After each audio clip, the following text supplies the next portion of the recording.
चौहान फिर से एक बार स्वागत करता हूं अपने इस चैनल में जिसका नाम है मैथ्स बाय राजेश्वर चौहान। दोस्तों अभी तक हम 12th क्लास के 4 चैप्टर्स कवर कर चुके हैं, जिसमें आपका पहला जो टॉपिक हमने लिया था डिटरमैट्रिक्स, फिर डिटर्मिनेंट, फिर रिलेशन फंक्शंस और उसके बाद इनवर्स ट्रिग्नोमेट्रिक फंक्शंस। उन चारों चैप्टर्स का बेसिक, उसके बाद एग्जाम्पल्स और उसके बाद आप लोगों के जो द्वारा दिए गए डाउट्स थे उन डाउट्स पर भी मैंने वीडियो बनाई थी। क्लियर? तो आज से हम स्टार्ट कर रहे हैं अपना नया टॉपिक जिसका नाम है कंटिन्यूटी एंड डिफरेंशिएबिलिटी, जो कि आपका 5वां चैप्टर है। और स्टूडेंट इस वीडियो को थोड़ा सा ध्यान से देखिएगा, क्योंकि यहाँ से अब आपका बेसिक स्टार्ट होता है कैलकुलस पोर्शन का। वैसे तो आप कैलकुलस पोर्शन 11th क्लास में पढ़ चुके हो, लिमिट्स एंड डेरिवेटिव जो 13 चैप्टर था, बट बिफोर दिस जो आपने वहाँ पे पढ़ लिया है, उसके बाद जो आपका टॉपिक होता है स्टार्ट कंटिन्यूटी। तो अभी हम यहाँ से सबसे पहले कंटिन्यूटी लेते हैं, जो कि चैप्टर 5 में आपका 5.1 है। डिफरेंशिएबिलिटी की बात हम बाद में करेंगे, जो कि 5.2 से स्टार्ट होता है, बट 5.1 के लिए हम पहले टॉपिक स्टार्ट करते हैं कंटिन्यूटी। और कंटिन्यूटी के लिए सबसे पहले आपको रिकैप होना चाहिए जो 11th क्लास में आपने लिमिट्स पढ़ा था। तो आज थोड़ा सा हम पहले लिमिट्स का रिकैप लेते हैं, उसके बाद कंटिन्यूअस फंक्शन क्या होते हैं वो बताएंगे, कंटिन्यूटी क्या होती है, और उसके बाद हम 1-2 एग्जांपल सॉल्व करेंगे। उसके बाद नेक्स्ट वीडियो में हम फिर देखेंगे कि हमें किस तरह से उसको फॉलो करना है। क्लियर? तो हम लेते हैं पहला टॉपिक हमारा आज, रिकैप ऑफ लिमिट। एक छोटा सा टॉपिक आता है कि हमें लिमिट की रिक्वायरमेंट क्यों हुई, लिमिट की आवश्यकता हमें क्यों पड़ी। क्लियर? तो एक छोटा सा टॉपिक लेते हैं, उसके बाद हम बताते हैं लिमिट्स के लिए। fx इक्वल टू दिया हुआ x² - 4 upon x - 2 at x equal to 2। Can you find the value of fx equal to, fx की वैल्यू आप इसमें फाइंड आउट कर सकते हो at x इक्वल टू 2। तो एक छोटा सा क्वेश्चन आता है, सीधी सी बात है कि अगर हम f2 रख दें तो x के प्लेस पर 2 रखिए, तो that is 2² - 4 upon 2 - 2, that is 4 - 4 upon 2 - 2 0, that is equal to 0 upon 0, and it is called the indeterminate form. Indeterminate form. Indeterminate form is which cannot be determined. हम इसको डिटरमाइन नहीं कर सकते direct at x equal to 2। तो इसकी आवश्यकता हमें limit के लिए। अब एक टॉपिक आता है यहाँ पे, लिमिट ऑलरेडी आप 11th क्लास में पढ़ चुके हो। लिमिट इसको हम 2 तरह से रिप्रेजेंट करते हैं स्टूडेंट, एक LIM x टेंड्स टू 2। इसको जो एरो दिखाई दे रहा है इसका मतलब है x tends to 2। Clear? fx is equal to limit, इसको LIM भी बोलते हैं और इसको LT भी बोल सकते हैं। क्लियर? तो हम कुछ भी इसको बोल सकते हैं। लिमिट लिखने का तरीका है लिमिट x टेंड्स टू 2 और fx कितना है आपका, that is x² - 4 upon x - 2। Clear? अब लिमिट x टेंड्स टू 2, कोई भी आप जिस तरह से आप लिखना चाहते हो उस तरह से लिख सकते हो।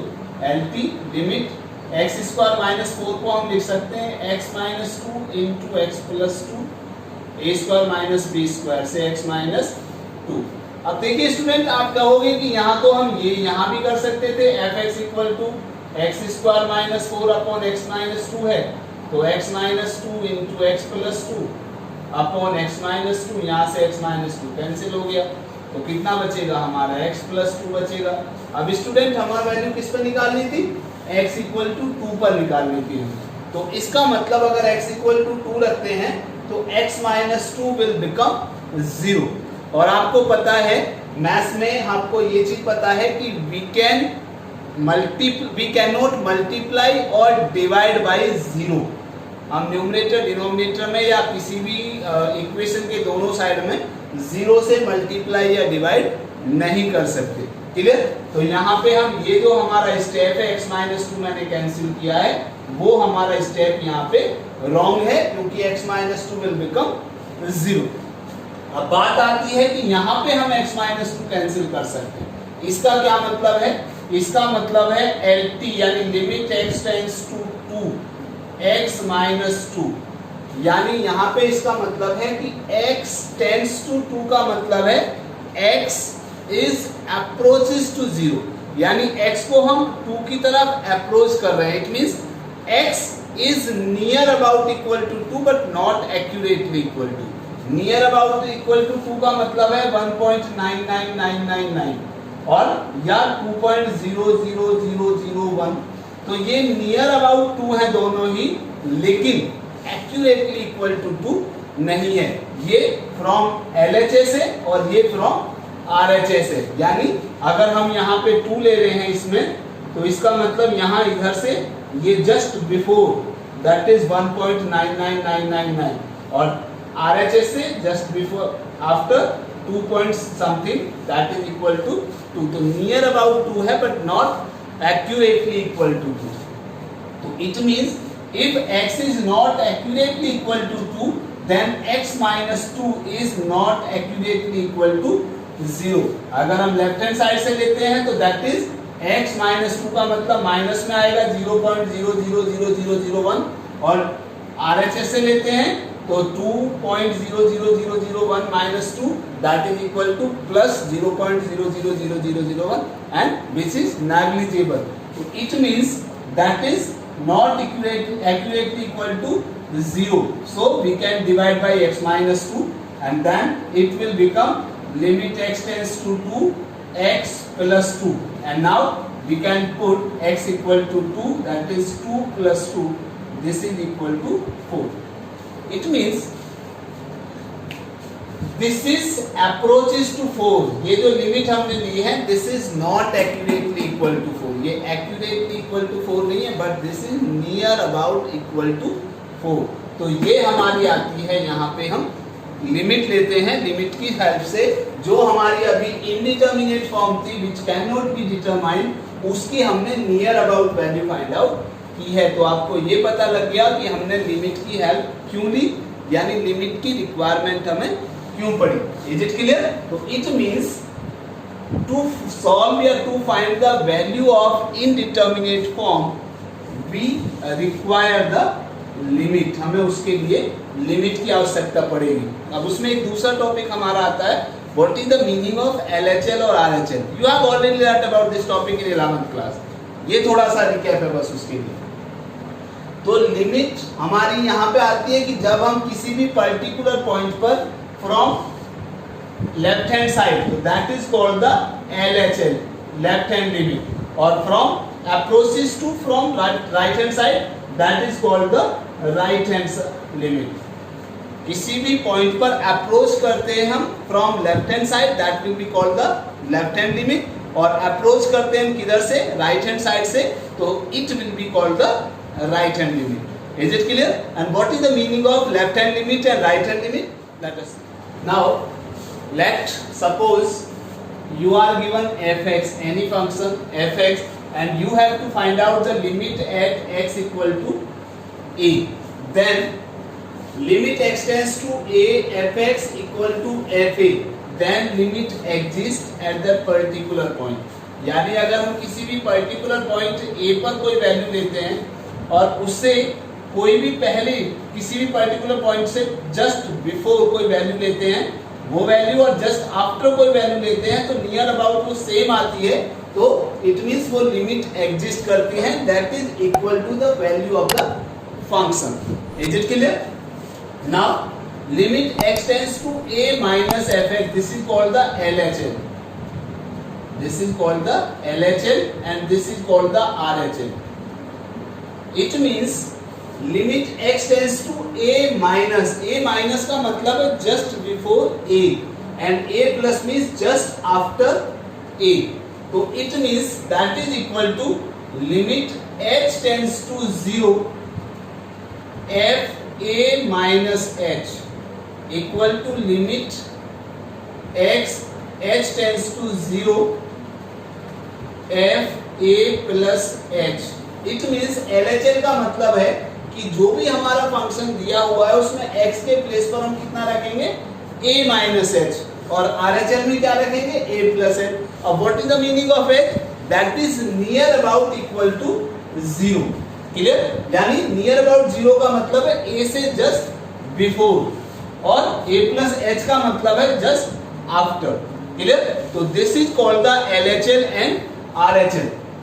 तो यहाँ पे जो हमने टॉपिक 11th क्लास में पढ़ा था कि if LHL is equal to RHL then limit exist at that particular point A, it means the limit is equal to the value of the function. ये ऑलरेडी हम 11th क्लास में सारा पढ़ चुके हैं। क्लियर?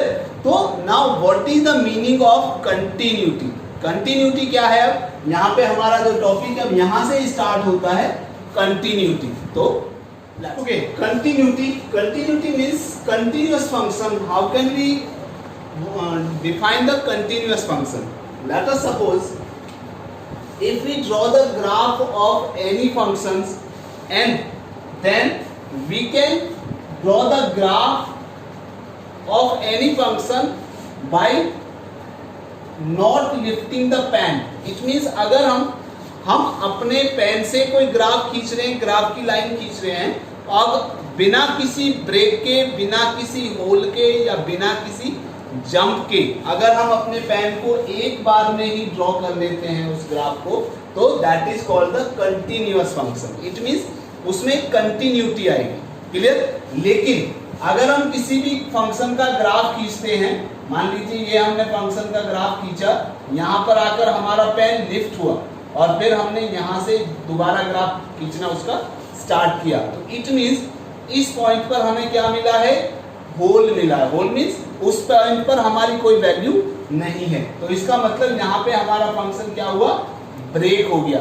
इट मींस हमारा pen lift हुआ, यानी हमारा पेन हमने वहां से जंप किया, तब हमने उसको ग्राफ को कंप्लीट किया।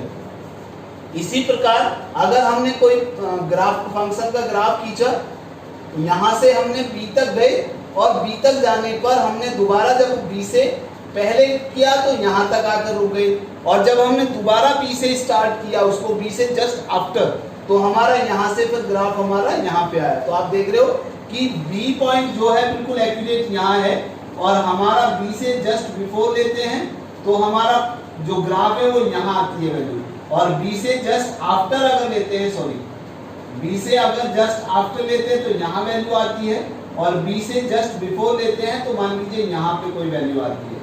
और तो इसका मतलब हमने बी से पहले तक की वैल्यू के लिए ड्रॉ किया, तो यहाँ पे आके हमारा फंक्शन हो गया ग्राफ। उसके बाद बी से आगे चलते हैं, तो यहाँ से अगर हम स्टार्ट करते हैं तो यह क्या हमने अपने पेन को लिफ्ट किया, यानी ब्रेक हुआ, या ये कह सकते हो कि हमने वहां से पेन को जंप कराया।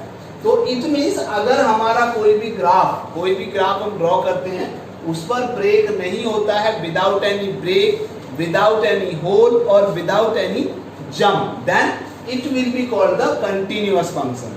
और अगर वो होल आता है, पेन को लिफ्ट किया जाता है या जंप किया जाता है, तो it will be called the discontinuous function. Is it clear? और किस पर्टिकुलर पॉइंट पर है? मान लीजिए यहाँ पर है। सपोज हम इसको L1 लेते हैं, इसको मान लीजिए L2 लेते हैं, इसको मान लीजिए सपोज हम L लेते हैं। पहले हम इसको लेते हैं, मान लीजिए at x equal to a।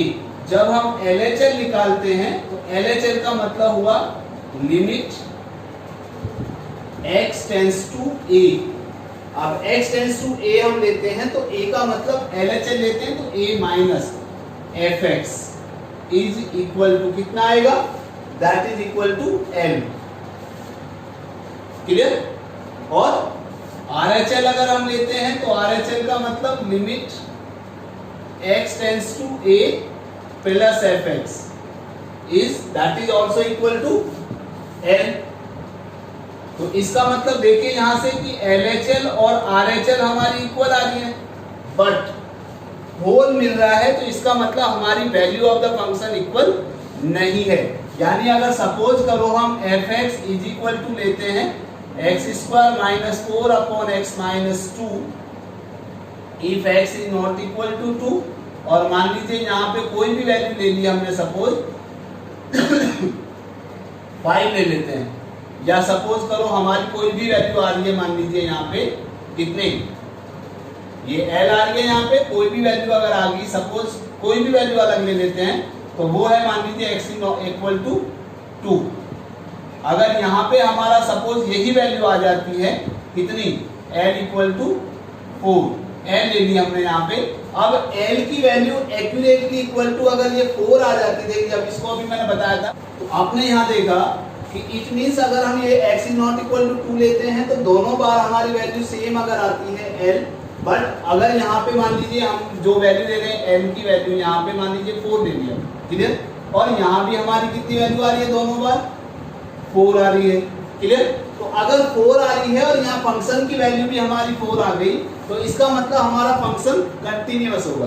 But अगर सपोज करो ये वैल्यू हमारी 4 नहीं बल्कि कुछ और आ रही है, ये 4 ले लेते हैं और ये जो फंक्शन की वैल्यू हमारी आ रही है मान लीजिए 5 ले लिया, क्लियर। तो यहाँ पे आपको दिखाई दे रहा है कि ये जो फंक्शन है हमारा LHL और RHL तो हमारी इक्वल आ रही है, क्लियर, बट हमारी जो वैल्यू है यहाँ पे ये होल आ रहा है, होल का मतलब है हमारा नॉट डिफाइन आ रहा है, क्लियर, यानी इनडिटरमिनेट फॉर्म आ रहा है। तो इसका मतलब क्या होगा कि LHL और RHL होने के बावजूद भी हमारा फंक्शन कंटिन्यूअस नहीं है, क्योंकि वहां पर हमें होल मिल रहा है। Is it clear.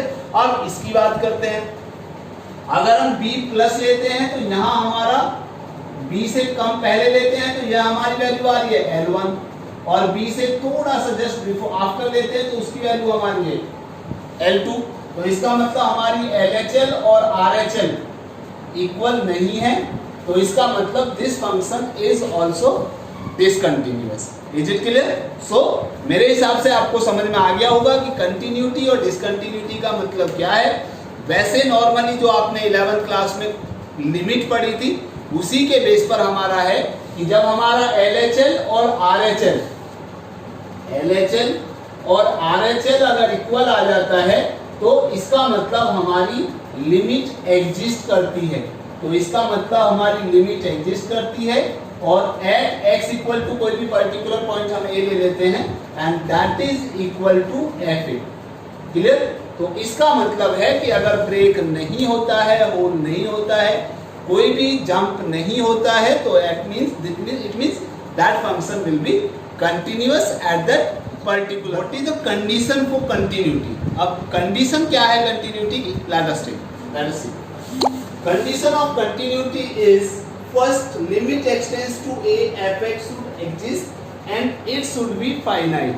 अभी आपको बताया मैंने कि लिमिट एग्जिस्ट कब होती है, आपने 11th क्लास में पढ़ा है कि let us suppose limit x tends to a minus fx is equal to limit x tends to a plus fx, it means LHL is equal to RHL। यानी हमारी लिमिट एग्जिस्ट कब करेगी, व्हेन LHL और RHL equal होगा, then limit should exist and it should be finite. और वो कैसी value होनी चाहिए, फाइनाइट भी होनी चाहिए, clear. Now next condition is function value at x equal to a should exist, और जो हमारी उस पर्टिकुलर पॉइंट पर हम लिमिट फाइंड आउट कर रहे हैं उस पर हमारी फंक्शन की वैल्यू भी एग्जिस्ट करनी चाहिए, यानी a भी वैल्यू आनी एग्जिस्ट होनी चाहिए। And the third one limit x tends to a f(x) equal to fa, यानी जो हमारी लिमिट आ रही है एग्जिस्ट करनी है वो उस फंक्शन की वैल्यू के इक्वल भी आनी चाहिए। जैसे आपने एक चीज देखा, अभी मैंने एक ग्राफ ड्रॉ किया था कि सपोज करो यहां से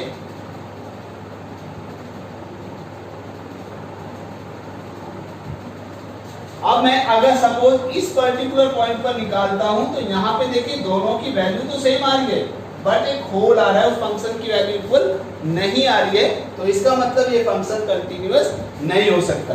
फंक्शन कंटिन्यूअस कब होगा, जब हमने मान लीजिए इस पर्टिकुलर पॉइंट पर LHL लेते हैं तो भी आपकी इस पॉइंट पर ये वैल्यू आ रही है, और RHL से लेंगे तब भी हमारी पर्टिकुलर पॉइंट पर ये, तो this function is continuous function. Is it clear? So what is the condition for continuity?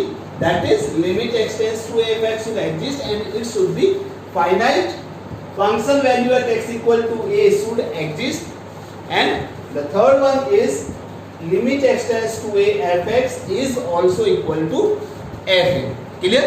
Now let us take an example to show that the function is continuous or discontinuous. Okay. Example is f(x) equal to mod x plus 3 if x is less than or equal to minus 3, -2x if -3 is less than x is less than 3, it means x lies between -3 and 3, and 6x plus 2 if x is greater than or equal to 3.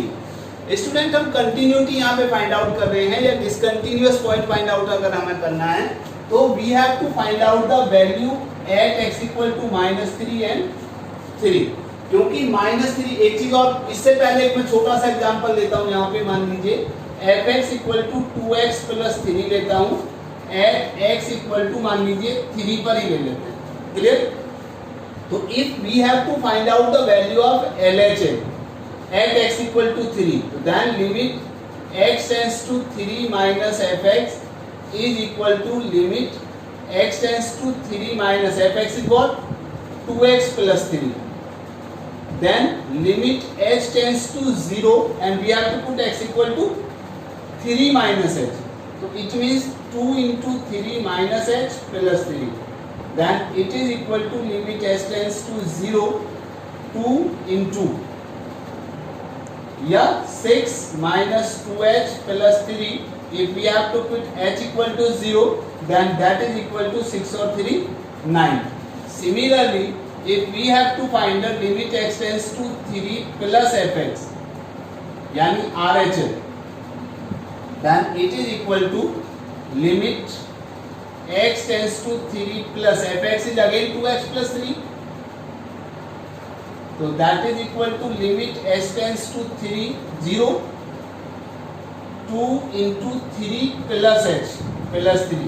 यानी जब हम LHS लेंगे तो 3 minus h लेंगे और जब RHS लेंगे तो 3 प्लस h लेंगे, यानी 3 माइनस और 3 प्लस का मतलब वही 3 माइनस h और 3 plus h, a minus h और a plus h.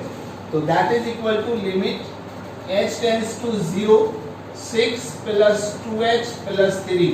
Again if we put h equal to 0, then it will become again 9. And if we have to find f3 direct, then that is equal to 2 into 3 plus 3, that is equal to 6 plus 3 equal to 9. So LHL is equal to RHL equal to value of the function. Clear? So it means this function is continuous. It means this is called the single valued function. ये कैसा function कहलाता है? Single valued function. And single valued function polynomial are always continuous function. Clear? तो ये हमेशा continuous होगा क्योंकि हम LHS में भी यही फंक्शन लेंगे और RHS में भी फंक्शन यही लेंगे और वैल्यू ऑफ द फंक्शन के लिए भी हमारे यही वैल्यू होगी. बट अगर हम यहाँ बात करते हैं -3 पर निकालते हैं, सपोज हम पहले एट x इक्वल टू -3, तो -3 पर अगर हम लेते हैं तो LHL हमारी कितनी आएगी? Limit x tends to -3 minus fx. It means that is equal to limit x tends to -3 minus और fx कौन सा होगा? -3 से कम, कितना? mod x plus 3. क्लियर? और जब हम यहीं पे सेम x इक्वल टू -3 पे RHL लेंगे तो RHL का मतलब हो जाएगा limit x tends to -3 plus fx, और इसका मीनिंग हमारा हुआ limit x tends to -3 plus -3 से ज्यादा कौन सी वैल्यू होगी? That is -2x. तो हमारा जो फंक्शन हमने लिया है LHS में अलग आया है और RHS में हमारा अलग आया है. तो अब हम इन दोनों को अगर सॉल्व करते हैं तो लिमिट x टेंस टू 0. आपको एक चीज पता है स्टूडेंट कि mod x दो तरह से ओपन होता है, एक -x और दूसरा +x. -x कब होता है? If x is less than 0 और ये तब होता है x इज ग्रेटर देन और इक्वल टू 0. और -3 माइनस का मतलब क्या है? 0 से -3 से कम, और -3 से कम का मतलब ऑलरेडी वो 0 से भी कम ही होगा, तो इसका मतलब ये माइनस में आएगा. तो -x प्लस 3, तो इस कितना आएगा? माइनस, अभी x नहीं लेंगे यहाँ पे, x tends to -3 minus x, तो -x प्लस 3 आएगा. अब हम लेंगे लिमिट h टेंस टू 0. अब h टेंस टू 0 आ गया तो x के प्लेस पर कितना रखेंगे? -3 माइनस h, तो -3 माइनस h, और एक माइनस ऑलरेडी बाहर होगा तो क्योंकि माइनस एक्स है, और प्लस 3, तो that is equal to limit h tends to 0 minus minus plus 3 plus h plus 3, तो दैट इज इक्वल टू 6। अब सिमिलरली यहाँ पे अगर हम लेते हैं तो लिमिट h टेंड्स टू 0, तो यहाँ पे आएगा -2 इंटू एक्स के प्लेस पर रखोगे -3 प्लस h, तो that is equal to limit h tends to 0 minus minus plus 6 minus 2h, और h के प्लेस पर 0 रखोगे तो दैट इज इक्वल टू 6। तो LHL और RHL हमारी इक्वल आ रही है। अब हमें वैल्यू ऑफ द फंक्शन निकालना है, तो f -3 अगर हम लेते हैं तो इक्वल टू हमारा कौन से वैल्यू आ रहा है, इस पर आ रहा है, तो इसका मतलब हमारा आएगा मॉड -3 प्लस 3, और आप जानते हो कि mod -3 is always positive, so 3 plus 3 that is equal to 6। So since LHL equal to RHL equal to value of the function, so function is continuous at x equal to -3. Now we have to find out the continuity at x equal to 3. अब हमें x equal to 3 पर निकालना है, so x equal to 3 पर अगर निकालते हैं तो LHL हम लेंगे, कितना आएगा LHL हमारा, limit x tends to 3 minus 3 से कम फंक्शन के लिए -2x आएगा, और 3 से ग्रेटर के लिए हमारा 6x प्लस 2 आएगा। तो ये हमारी LHL हुई, ये हमारी RHL हुई। क्लियर? तो LHL को पहले सॉल्व करते हैं, तो limit h tends to 0 -2 into 3 minus h, तो that is equal to limit h tends to 0 -6 and minus minus plus 2h, h के प्लेस पर 0 पुट करते हैं तो that is equal to -6। Similarly RHL limit h tends to 0 6 into 3 plus h और plus 2, तो that is equal to limit h tends to 0 6 3 जा 18 plus 6h plus 2, h के place पर 0 रखोगे तो that is 18 plus 2 it mean 20। Since LHL is not equal to RHL at x equal to 3, so limit x tends to 3 minus fx is not equal to limit x tends to 3 plus fx. So no need to find out the value of f3, क्योंकि हमें f3 की आवश्यकता ही नहीं है, क्योंकि हमारी LHL और RHL equal नहीं आती, तो इसका मतलब लिमिट एग्जिस्ट ही नहीं कर रही थी, इसका मतलब हमारा वहां पे एक ब्रेक आ गया, एक जंप आ गया। तो LHL is not equal to RHL, so fx is discontinuous at x equal to 3, और यहाँ पे हमारा क्या आया था कि fx is continuous at x equal to -3, तो ये फंक्शन हमारा -3 पर कंटिन्यूअस है और 3 पर डिसकंटिन्यूअस है। इसका मतलब पॉइंट ऑफ डिसकंटिन्यूटी हमें फाइंड आउट करना था, तो पॉइंट ऑफ डिसकंटिन्यूटी हमारा क्या है इसमें, x इक्वल टू 3। तो स्टूडेंट ये था हमारा टॉपिक कंटिन्यूटी का। इसमें हमने रिकैप ऑफ लिमिट लिया, थोड़ा सा 11th का बेसिक्स बताया कि लिमिट की रिक्वायरमेंट क्यों हुई, कंटिन्यूअस फंक्शन क्या है, और उसके बाद एक एग्जांपल लिया है। तो नेक्स्ट वीडियो में हम मिलते हैं इसके कुछ और एग्जांपल्स के साथ, ताकि और अच्छी तरह से आपको वो समझ में आएगा। तो मिलते हैं हमारी नेक्स्ट वीडियो में नए एग्जांपल्स के साथ, तब तक के लिए